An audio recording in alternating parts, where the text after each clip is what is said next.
Good day, students. I am Ma'am Irishiko Acosta, and I will be your teacher today. Are you ready to learn something new? Very good. So before we start in our lesson, let's have a short activity.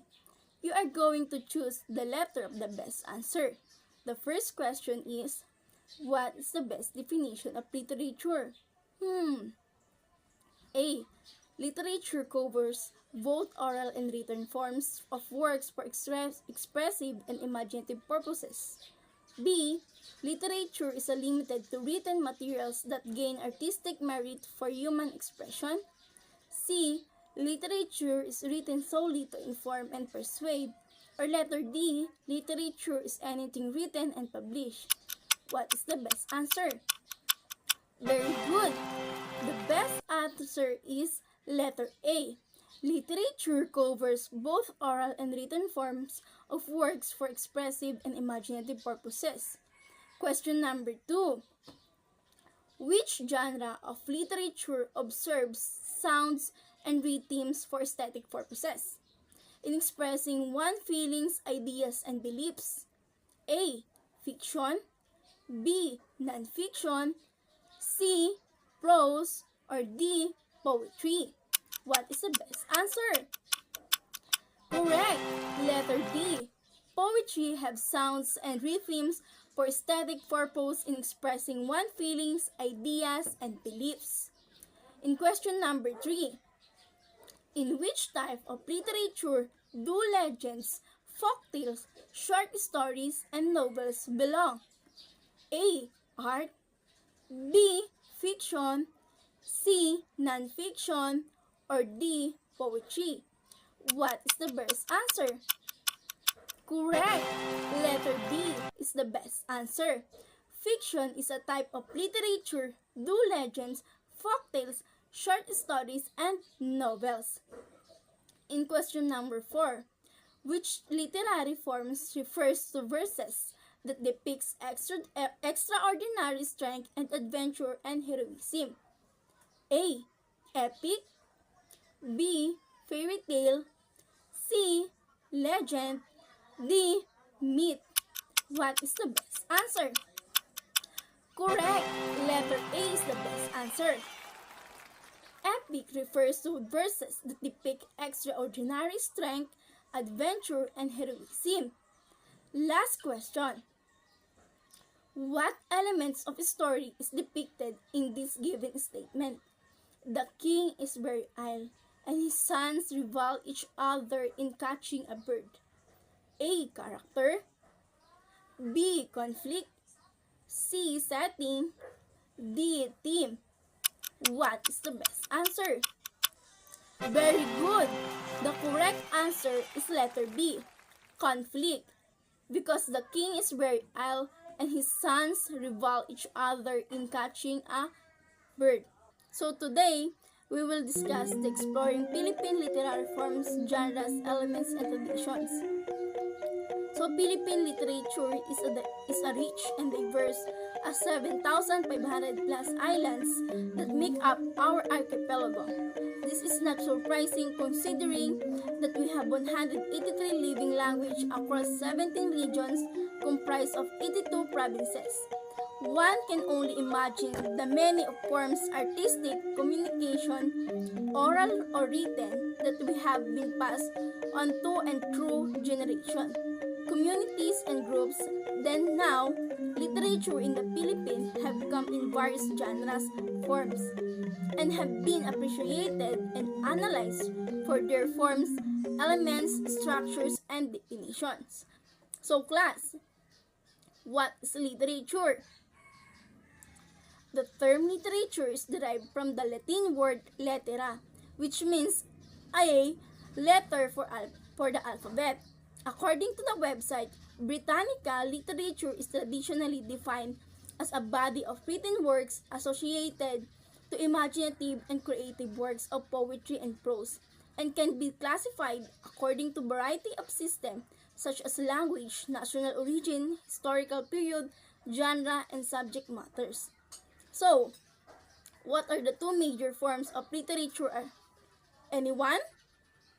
Very good. Poetry and prose. What is poetry?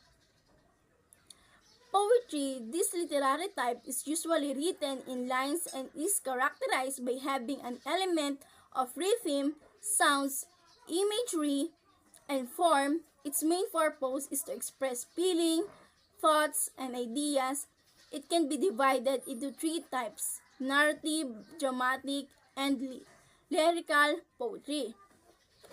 What is narrative poetry? This is poetry tells a story and has the elements of narrative, such as characters, settings, conflict, and etc. And dramatic poetry, this is an emotionally appealing drama written in verse that tells a story and it's intended to be recited or sung in front of the audience by a character speaking in poetry. And lyric poetry, it is the most common type of poetry that focuses on expressing feelings rather than telling a story. So, do you have any idea what is prose? Very good. Prose, in contrast to poetry, this literary piece applies a natural flow of speech and grammatical structure, which are mainly consisting of complete sentence arranged logically, sequentially in a paragraph form. In prose, we have a fiction and not fiction. So, what is fiction? Fiction is served as a product of written wild imagination and creative thinking where the characters react to the conflict and various issues central to the main idea of a literary works. It's have a three type. The three types are short story, novel, and novella. The main genres are crime, fantasy, romance, science fiction, western, inspirational, historical fiction, and horror. And in non-fiction, these are stories inspired by real events where the writers aim to present, interpret, or describe experiences based on facts. The judgments, opinions, and commentaries of the written may be presented in the form of essay, journals, diaries, features article, editorial, and the like. So, here are examples of major forms of literature. In poetry, of course, we have dramatic lyric, narrative. In narrative, we have epic, ballad, metrical, tales, and in dramatic, we have monologue, soliloquy. And while the lyric, we have haiku, ode, elegy, sonnet, song, and of course, we have prose. In prose, we have fiction and non-fiction. In fiction, there's short story, novel, play, legend, fable, while the non-fiction is biography, autobiography, narrative, essay, memoir, diaries, and journal. So, class, what is genre? Genre refers to the forms of literature. The general one are oral and written. And what is literary elements?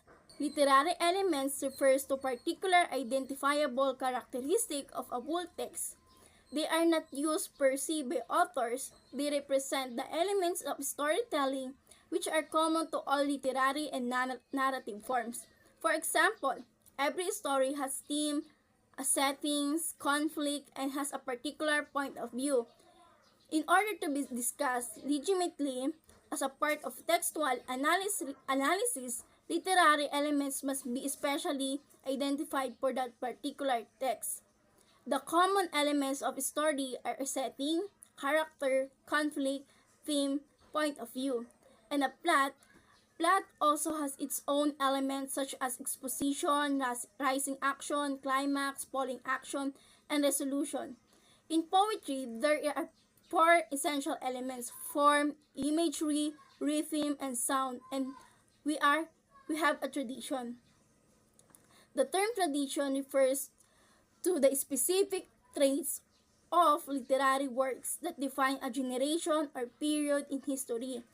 A literary tradition is a collection of works that we have an underlying interconnectedness and a coherence that make them more than simplify a group of work sharing, geography, or group methodology, focal points for cultural meaning and historical moments. So, students, again, what are the two major forms of literature? Very good. We have prose and poetry. That's all for today. Thank you for listening. I hope you have learned. Thank you for watching.